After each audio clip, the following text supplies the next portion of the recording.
Bismillahirrahmanirrahim. Assalamualaikum warahmatullahi wabarakatuh. Okey, untuk tahun 6 hari ini kita akan belajar bidang ibadah yang berkaitan dengan sesuai dengan tajuk kita hari ini dan juga keadaan kita pada ketika ini, iaitu puasa. Okey. Ini muka teks tahun 6. Jadi awak boleh buka muka surat muka surat 115. Okey. Muka surat 115. Okey, minggu lepas Ustazah ada suruh awak hafaz niat puasa. Ada hafaz tak? Kalau Damia dengan Amirah, kalau tak silap Ustazah, seingat Ustazah dia dah baca dengan Ustazah nak niat puasa ni. Okey. Okey. Kembali pada tajuk kita. Okey, muka surat 115 ini ya, muka surat 115. Kita tengok dulu pengertian puasa. Okey, dia beritahu kat sini pengertian puasa iaitu menahan diri daripada perkara yang membatalkan puasa bermula daripada terbit fajar hingga terbenam matahari berserta dengan niat dan syarat-syarat yang tertentu. Okey, maksudnya puasa ni ialah kita menahan diri daripada perkara yang membatalkan puasa. Contohnya makan, minum. Perkara yang boleh membatalkan puasa daripada bila? Daripada terbit fajar hingga terbenamnya matahari. Okey, tapi dengan niat dan juga syarat-syarat yang tertentu. Itu maksud puasa. Maknanya kita kena ada niat. Kalau tak niat tak sahlah kita punya puasa tu kan. Okey, kemudian ada syarat-syarat tertentu. Okey, barulah dikatakan puasa. Okey, kemudian hukum dekat bawah ni beritahu hukum berpuasa wajib kepada orang yang cukup syarat. Dia kata puasa ni wajib pada orang yang cukup syarat. Siapa orang-orang yang cukup syarat? Apa syarat yang perlu ada untuk mewajibkan seseorang itu berpuasa? Kita akan tengok lepas ni. Okey. Kalau tengok kat sini dia beritahu puasa merehatkan sistem pencernaan. Okey, puasa ni merehatkan sistem pencernaan. Sebab apa? Sebab selama 11 bulan, kan setahun ada 12 bulan. 11 bulan kita makan je, makan, tidur, bangun, buat benda tu. Tapi setiap hari kita ada makan. Okey, kadang-kadang tu setiap masa kita makan. Makan sampingan lah, makan snack lah, macam-macam. Jadi, puasa ni ialah untuk merehatkan sistem pencernaan kita, organ dalaman kita ni daripada bekerja buat sementara waktu untuk 1 bulan. Okey. Kita bacakan lagi. Dia kata, sistem pencernaan bermula daripada mulut hingga usus. Fungsi organ pencernaan saling berkaitan. Antaranya termasuklah menerima dan mencernakan makanan, menyerap zat ke dalam aliran darah serta membuang bahan yang tidak dapat dicernakan. Terdapat juga organ lain seperti hati yang berhubung dengan organ pencernaan. Pankreas pula menghasilkan enzim dengan organ pencernaan. Pankreas pula menghasilkan enzim pencernaan. Empedu perlu untuk membantu pencernaan dan penyerapan lemak. Ketika berpuasa, bebanan makanan berkurang dalam badan. Proses penyahtoksijaan. Betul lah.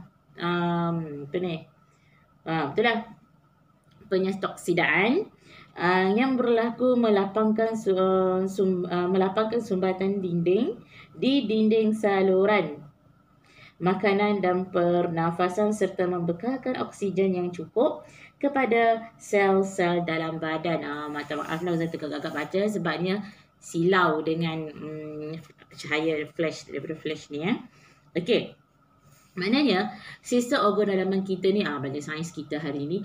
Okey, sistem organ dalaman kita ni saling berhubung untuk mencernakan makanan. Bermula dengan mulut sampai dalam usus, begitu juga dengan hati, empedu saling mempunyai hubungan antara satu sama lain dalam proses pencernaan. Jadi selama 11 bulan kita punya organ dalaman ni bekerja untuk memproses makanan. Okey, jadi untuk 1 bulan ni kita rehatkan sebab bebanan makanan tidak terlalu banyak masa bulan puasa ni. Jadi organ kita dapat merehatkan diri dia lah daripada melakukan proses-proses tersebut. Okey. Okey, seterusnya muka surat 116. Dalil nakli puasa. Okey, dalil nakli ini ialah nakli daripada Al-Quran. Okey. Dalam surah Al-Baqarah ayat yang ke-183, okey, yang berbunyi A'udzubillahi minasyaitonirrajim. Bismillahirrahmanirrahim. Ya ayyuhalladzina amanu kutiba alaikumusiyam kama kutiba alal ladzina min qablikum la'allakum tattaqun. Okay, surahallahul azim maksudnya. Ya ayyuhalladzina amanu, wahai orang-orang yang beriman. Kutiba alaikumusiyam, kamu diwajibkan berpuasa kama kutiba alaikum alal ladzina min qablikum, sebagaimana yang diwajibkan ke atas orang yang terdahulu daripada kamu, la'allakum tattaqun, supaya kamu bertakwa. Itu Allah telah berfirman dalam surah Al-Baqarah ayat 183 berkaitan dengan kewajipan berpuasa. Okey. Syarat-syarat puasa. Tadi dia bagi tahu hukum puasa ni wajib bagi orang yang cukup syarat. Jadi kita nak tahu apa syarat berpuasa. Okey, syarat berpuasa ada 4. Okey. Tengok muka surat 116 tu dia ada nyatakan 4 syarat berpuasa. Okey. Yang pertama ialah Islam. Mestilah orang Islam kan. Yang kedua, berakal. Berakal maknanya orang tu tak gila. Dia boleh bezakan antara baik dan buruk. Okay, ada akal fikiran. Yang ketiga, baligh. Baligh ni maksudnya cukup umur. Okay. Yang keempat ialah mampu berpuasa. Orang tu mampu berpuasa. Okay. Kita terangkan satu-satu. Okay, Islam. Mestilah orang tu beragama Islam. Katakanlah tiba-tiba, okay, pagi tu si Ali ni, contoh nama Ali Ali ni orang Islam. Jadi dia puasa pagi tu. Tiba-tiba pukul 12.30 hari dia mengisytiharkan dia tu kafir, keluar daripada Islam. Maka terbatallah puasa dia. Sebabnya dia bukan lagi Islam. Okey? Kemudian kedua ialah berakal. Berakal ni mempunyai akal fikiran yang dapat membezakan baik dan buruk. Jadi kalau orang gila, awak tengok orang gila yang dewasa kat luar sana tak puasa, awak jangan marah dia. Nanti awak yang gila. Sebab apa? Orang yang tidak berakal, orang gila ke, orang yang tidak waras, dia tidak diwajibkan berpuasa. Okey, yang ketiga iaitu baligh, cukup umur. Okey, bagi perempuan dan lelaki yang sudah cukup umur wajib berpuasa. Okey, contoh cukup umur macam mana? Okey, contohnya adik awak yang umur 2 tahun tak berpuasa. Salahkah dia? Tak salah, sebab adik awak ni tak boleh nak membezakan baik dengan buruk. Okey, panas dan sejuk pun belum lagi dapat dia bezakan. Okey, jadi orang yang cukup umur wajib berpuasa. Dan yang keempat, mampu berpuasa. Kalau dah Islam, dah ada akal, dah baligh, cukup umur, kemudian mestilah mampu berpuasa. Contohnya 3 syarat syarat 1, 2 dan 3 awak dah cukup. Syarat keempat ialah awak tak mampu nak berpuasa. Pada saat tu contohnya awak sakit yang memerlukan makan ubat setiap hari tanpa tinggal, tanpa miss. Jadi itu bermakna awak dalam kategori orang yang tidak mampu berpuasa. Jadi awak wajib qada lah puasa tu. Okey, jadi perlu mampu. Jangan pula orang dekat hospital awak pergi ceramah suruh puasa. Dia kira dah sakit, awak suruh dia berpuasa. Okey, jadi bagi yang mampu berpuasa sahaja. Okey. Kemudian seterusnya,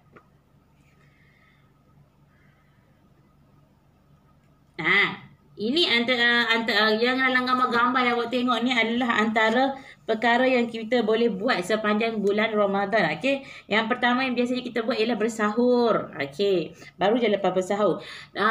Bersahur ni kita disunatkan bersahur. Okey. Nombor 2, menjauhi perkara-perkara yang membatalkan puasa. Okay, Ustaz tahu anak-anak murid Ustazah terliur tengok rakan-rakan yang bukan Islam makan dalam kelas kan, tak dapat nak asingkan diri. Tapi sabarlah menguji keimanan kita kan. Tapi bagus rakan-rakan bukan Islam awak nak makan pun menyorok. Jadi dia dah menghormati kita di bulan puasa. Okay, yang ketiga, mengelakkan diri daripada perkara-perkara yang yang mengurangkan pahala puasa. Kita elakkan diri kita daripada melakukan perkara-perkara yang boleh mengurangkan pahala puasa. Seperti apa? Mengumpat ke. Itulah contohnya. Okey, yang kelima. Yang keempat. Membaca Al-Quran tadarus. Jangan lupa Ustazah ada buat pertandingan untuk hafazan. Jadi boleh lazimkan diri awak dengan membaca surah-surah yang saya pilih. 10 surah untuk tahap 1 dan 15 surah untuk tahap 2. Jadi daripada awak duduk saja-saja, duduk main-main kat rumah tu, bolehlah awak hafal surah-surah tersebut. Melazimkan diri awak dengan bacaan Al-Quran. Okay, yang kelima ialah berbuka puasa. Ini yang orang-orang semua orang tunggu-tunggukan, iaitu nak buka puasa. Dan yang keenam, solat tarawih. Yang mana solat tarawih ni tidak dikerjakan di bulan lain selain dari bulan puasa sahaja. Okey, seterusnya kita tengok rukun puasa. Rukun puasa macam solat juga. Solat ada rukun. Begitu juga dengan puasa. Awak tak buat rukun ni, awak tinggal salah satu rukun ni, tak salah puasa awak. Okey, rukun puasa ada 2 sahaja. Tak perlu nak fikir-fikir banyak, ada 2 sahaja. Yang pertama ialah niat puasa. Hendaklah dilakukan pada malam hari hingga sebelum terbit fajar. Lafaz puasa. Okay, awak boleh lafaz puasa untuk 1 bulan terus ataupun boleh by hari lah. Okey. Kat bawah ni ialah lafaz puasa dia. Okey, sebelum tu lafaz puasa ni perlu dilakukan pada malam hari. Pada malam hari sebelum terbit fajar, maksudnya sebelum masuk subuh tu kena lafaz niat dah. Okey. Lafaz niatnya ialah nawaitu shauma ghadin an adai fardhi syahri ramadhana hadhihi sanati lillahi ta'ala. Alah Ustazah, susahlah nak baca, nak hafal. Okey, sekarang dekat televisyen Alis dan Sofia pun baca lafaz niat puasa. Okey, awak juga boleh buat dengan nada nyanyian kalau awak susah nak ingat. Contohnya, nawaitu shauma ghadin an adai syahri ramadhana hadhihi sanati lillahi ta'ala. Okey, sekali lagi. Nawaitu shauma ghadin an adai fardhi syahri ramadhana hadhihi sanati lillahi ta'ala. Okay, minta maaf suara Ustazah ni tak ada sedap sangat kan, tapi bolehlah untuk menjadi hiasan telinga awak tu kan. Okey, maksudnya sahaja aku berpuasa esok hari bagi menunaikan fardu bulan Ramadan tahun ini kerana Allah Ta'ala. Jadi inilah lafaz niat yang kita baca semasa kita bangun dari sahur. Okay, yang kedua, menahan diri daripada perkara-perkara yang membatalkan puasa seperti memasukkan sesuatu ke dalam rongga yang terbuka. Kita tahan diri kita daripada melakukan perkara yang boleh membatalkan puasa. Contoh dia memasukkan sesuatu dalam rongga terbuka. Rongga terbuka ni, mulut awak ni rongga terbuka lah. Contohnya awak masukkan air dalam rongga terbuka awak ni, batal lah puasa awak tu. Okey. Yang seterusnya ialah sunat puasa. Apa perkara sunat yang kita boleh buat semasa bulan puasa? Yang pertama ialah bersahur. Okey, bersahur. Kita disunatkan. Okey. Nabi ajar kepada kita disunatkan mentakhirkan sahur dan mengawalkan berbuka. Mengawalkan berbuka tu menyegerakan berbuka. Bukan mengawalkan, menyegerakan berbuka. Okey, mentakhirkan sahur maksudnya kita lewat-lewatkan sahur. Contohnya waktu imsak pukul 5.18 contohnya kan. Jadi awak bangunlah sahur pukul 4.30. Okey, makan kan. Jangan pula sahur pukul 5.18 kita punya imsak, pukul 2 pagi lagi awak bangun sahur. Okey.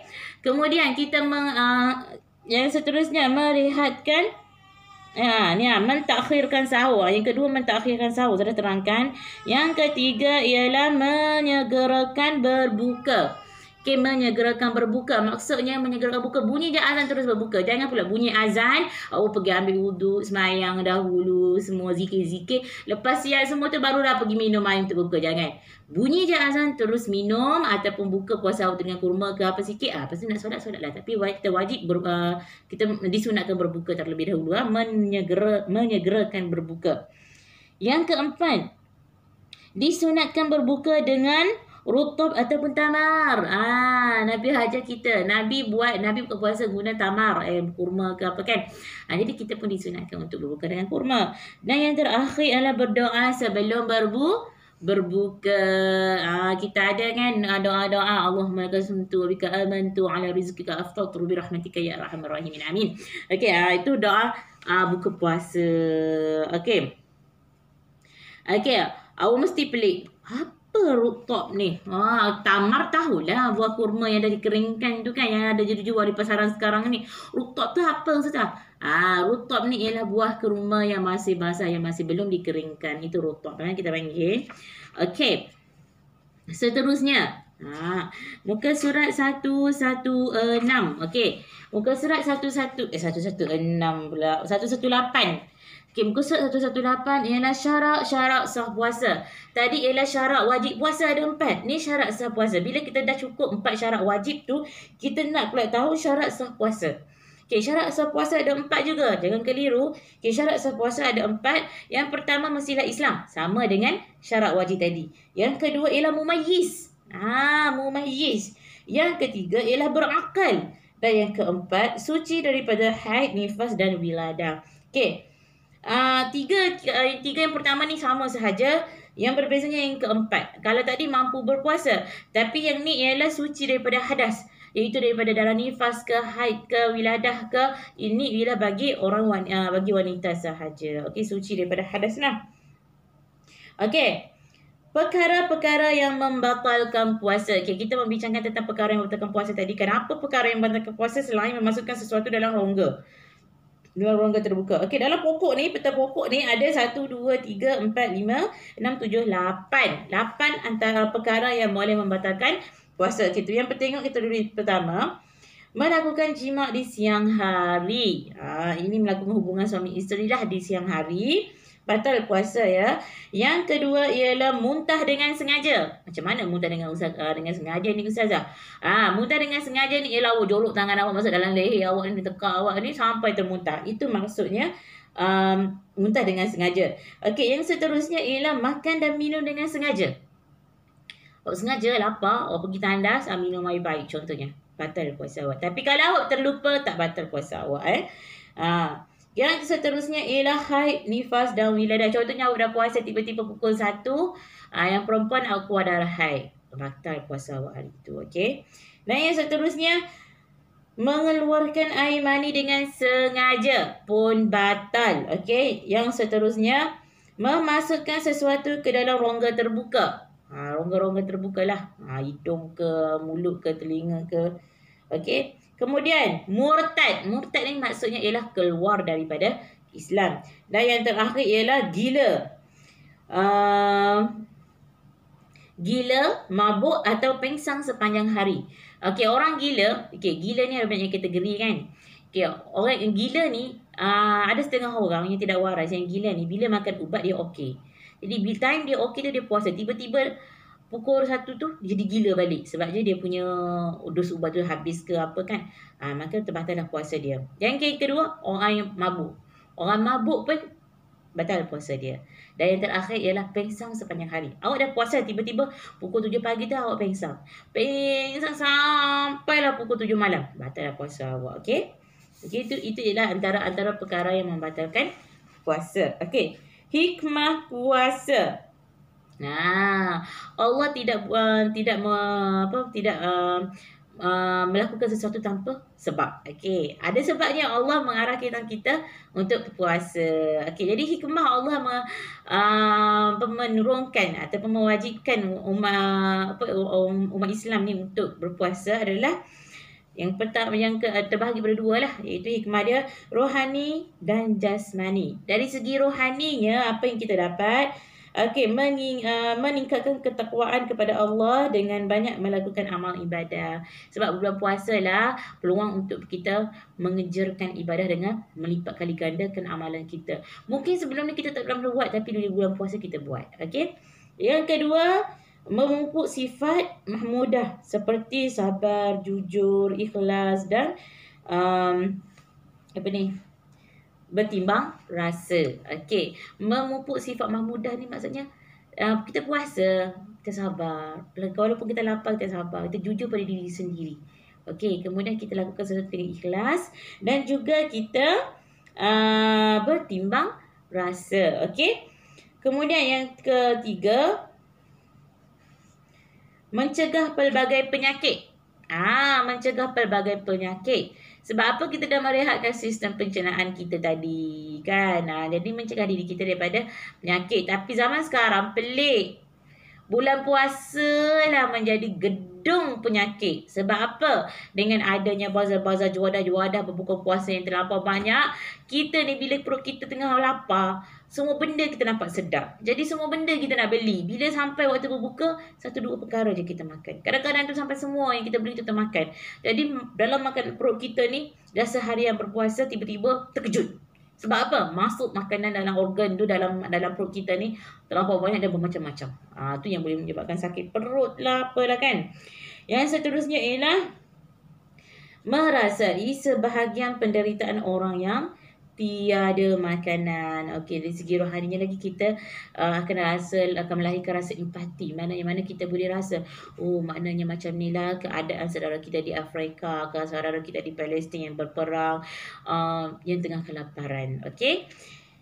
Kemudian dari segi rohani. Dan manakala dari segi jasmaninya ialah apa ni? Mendisiplinkan diri seperti mematuhi adab ketika menjalani ibadah puasa. Secara automatik mendidik kita untuk mendisiplinkan diri lah. Dengan cara macam mana? Dengan cara kita mematuhi segala adab ketika berpuasa. Yang kedua ialah mendidik diri mengawal hawa nafsu seperti menjauhi larangan-larangan Allah. Kita kontrol diri kita. Daripada ikut hawa nafsu nak makan ke, nak apa ke kan. Kita didik diri kita. Contoh kita nak buat jahat, nak mencuri contohnya kan. Sabar. Jangan puasa. Secara automatik kita akan mendidik diri kita untuk mengawal tingkah laku kita, hawa nafsu kita. Kemudian yang ketiga, merehatkan organ badan. Dengan mengurangkan kadar lemak dan tekanan darah ketika puasa. Itu hikmah puasa sebenarnya. Dapat merehatkan organ badan, dapat mengurangkan kadar lemak kan. Tapi kita ni bulan puasa lah bulan menternak melemak. Sebabnya pelbagai juadah yang dihidangkan semasa berbuka. Itu adalah nafsu ya. Jadi kita ni makanlah berpada-pada, cukup lah. Okey. Yang seterusnya, yang terakhir, rumusan daripada tajuk kita hari ini, iaitu dia kata, amalan puasa yang dilakukan dengan ikhlas dapat meningkatkan ketakwaan kepada Allah dan memberikan kebahagiaan di dunia dan di akhirat. Okey. Jadi habis tajuk kita untuk hari ini berkaitan dengan puasa. Jadi Ustazah nak sangat yang 3 orang lagi tu, murid Ustazah tu, sila hafal niat puasa. Kalau tahun-tahun sebelum ni pun Ustazah setiap tahun sebelum puasa Ustazah akan briefing berkaitan dengan puasa dan lafaz niat puasa. Okey, jadi setakat itu sahaja dahulu tajuk kita pada hari ini. InsyaAllah minggu hadapan Ustazah akan buat kuis berkaitan dengan tajuk yang kita belajar hari ini. Okey. Assalamualaikum warahmatullahi wabarakatuh.